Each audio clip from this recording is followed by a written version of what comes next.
Malaysia resah anak mudanya banyak yang fasih bahasa Indonesia daripada bahasa Melayu.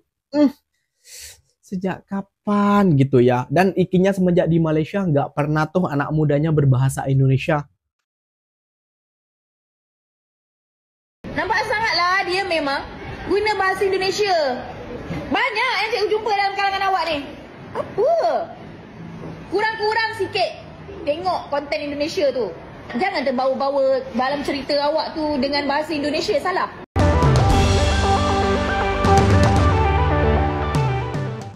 Ya, mungkin masih ingat ada YouTuber Indonesia yang menjadi pemuja berat negara tetangga, dan seakan bagi mereka, negara sebelah merupakan negara yang paling sempurna. Kemudian ketika bicara soal bahasa, ada makhluk jenis parasit ini pernah membuat konten bahwa tidak ada orang sebelah yang resah pasal bahasa. Padahal bukti berupa ulasan-ulasan oleh pemerhati-pemerhati bahasa dari negara tetangga, maupun cuitan-cuitan komentar dari warganet sebelah berseliweran di jagat maya. TikToker Indonesia yang bilang seperti ini, geng. Malaysia resah anak mudanya banyak yang fasih bahasa Indonesia daripada bahasa Melayu. Sejak kapan gitu ya? Dan ikinya semenjak di Malaysia nggak pernah tuh anak mudanya berbahasa Indonesia.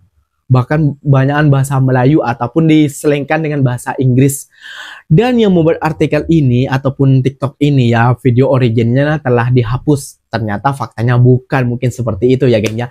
Dan perlu kalian ketahui juga, geng ya, akar daripada bahasa Indonesia itu diambil dari bahasa Melayu. Jadi buat para netizen-netizen, ingat sekali lagi ya, akar daripada bahasa Indonesia itu diambil dari bahasa Melayu. Jadi, kalau bahasa Indonesia oke, ya bahasa Melayu juga terikut. Karena itu diambil dari bahasa Melayu, kayak gitu, geng. Akarnya kayak gitu. Nah, setahu Iki dan sepengalaman Iki, ataupun setaunya Iki kayak gitu ya.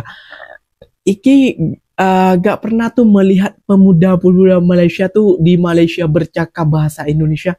Mereka tuh bertutur bahasa Melayu semua, geng. Kayak gitu. Ya, kenapa Ikinya bilang begitu? Ya, soalnya Ikinya banyak kawan juga orang Malaysia gitu loh.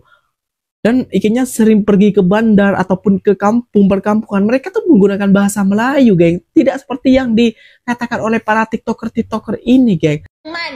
Memanglah dalam bahasa Melayu ada perkataan teman. Tapi penggunaan yang lebih sesuai adalah kawan. Kami pergi berskela bersama kawan-kawan, bersama rakan-rakan, ni bersama teman-teman. Nampak sangatlah dia memang guna bahasa Indonesia. Banyak yang cikgu jumpa dalam kalangan awak ni. Apa? Kurang-kurang sikit tengok konten Indonesia tu. Jangan terbawa-bawa dalam cerita awak tu dengan bahasa Indonesia salah. Dan ketika video seorang guru yang kesal, karena siswanya menjawab soal ujian dengan bahasa Indonesia, mereka seakan ditampar, bahwa begitu banyak reaksi keresahan dari guru dan orang tua, karena anak-anak sebelah gemar berbicara dengan bahasa Indonesia.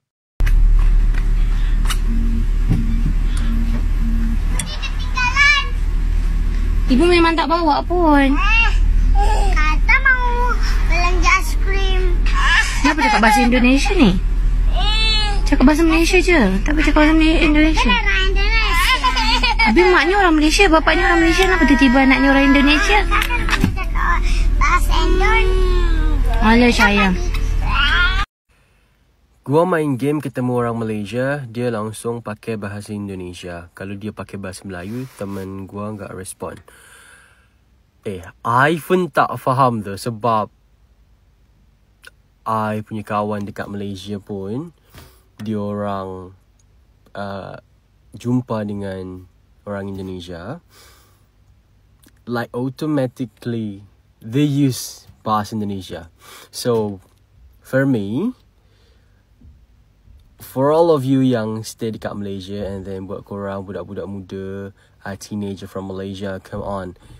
Kita boleh untuk guna bahasa Indonesia, tapi kenalah juga bangga dengan kita punya bahasa. Sebab kita bolehlah untuk kenalkan kita punya bahasa, which is bahasa Melayu untuk orang Indonesia. Macam tu, okay?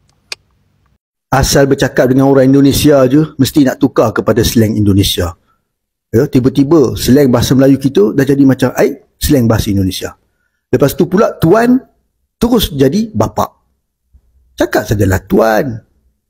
Bapak tu orang Indonesia yang pakai. Kalau kat Malaysia ni bapak tu macam ayah kita lah. Kita tak panggil macam orang-orang besar tu bapak presiden ke bapak ni. Kita panggil tuan. Pakai sajalah tuan. Tak pernah lagi saya tengok pemimpin Indonesia yang secara automatik tukar kepada slang Melayu bila bercakap dengan pemimpin Melayu kita. Saya tak pernah lagi dengar mereka cakap tuan. Mereka akan sebut bapa, ibu. Kau hantar bukan main lagi kaum Cina cakap Melayu pelat. Tapi kau sendiri pun tak cakap guna pelat kau bila bercakap dengan orang luar. Tak ke bodoh dan talam dua muka tu. Tapi itulah kan, orang Melayu ni memang ada krisis identiti yang sangat dahsyat sekali. Jenis yang suka menyedapkan orang lain, inferior dan merendah diri tak kena tempat. Nah sekarang banyak kan perkataan-perkataan Indonesia dah dimasukkan dalam kamus kita. Dan percayalah kelak bahasa Melayu kita ni akan berbunyi seperti ini. Enggak apa-apain sih, ngomong saja. Kau gelak. Tapi percayalah benda ni akan berlaku.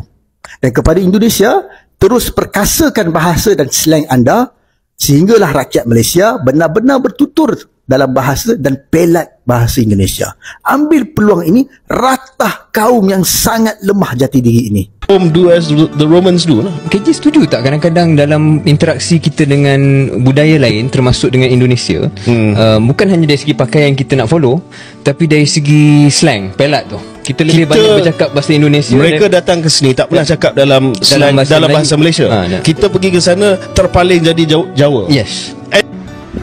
Bukankah inilah apa yang saya perjuangkan selama ini? Saya pernah kritik orang kita asal jumpa orang Indonesia, cara cakap terus bertukar ke dalam bahasa Indonesia. Tapi orang Indonesia ni tak pernah tukar kepada dialek Melayu apabila dia bercakap dengan kita. Pernah tak ada mana-mana pemimpin Indonesia yang bercakap dalam bahasa Melayu ketika bertemu dan berbincang dengan pemimpin kita? Yang ada pemimpin kita yang bercakap dalam bahasa Indonesia. Begitu juga dengan pemakaian. Mengapa kita tidak utamakan pemakaian kita sendiri? Pelik dengan orang Melayu menjalak sana sini berkenaan ketuanan Melayu, tapi dia sendiri tidak mengangkat martabat Melayu. Lepas ni saya akan ikut saranan KJ untuk pakai baju batik apabila saya nak bertemu ataupun berbincang dengan orang-orang asing. Saya bersyukur kerana orang yang mengatakan ini adalah Khairi Jamaluddin dan Syarif Hamdan itu sendiri, ahli politik yang diberi perhatian oleh masyarakat. Maka saya harap seruan ini dipandang serius oleh kita semua. Setuju tak dengan pandangan KJ dan Syarif Hamdan ni? Tuliskan dalam ruangan komen.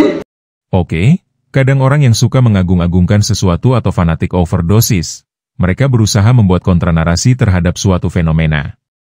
Namun sepertinya pengetahuan mereka atas perkembangan dari suatu fenomena itu dangkal. Mereka mengira karena merekalah yang sering keluar masuk ke sebelah, jadi hanya mereka yang paling tahu tentang negara sebelah. Padahal ini zaman teknologi informasi, yang hampir semua aspek kehidupan dari suatu negara, bisa diketahui oleh orang dari negara lain. Dan usaha kontranarasinya seakan-akan menunjukkan kembali kebodohan dan ketololannya sendiri.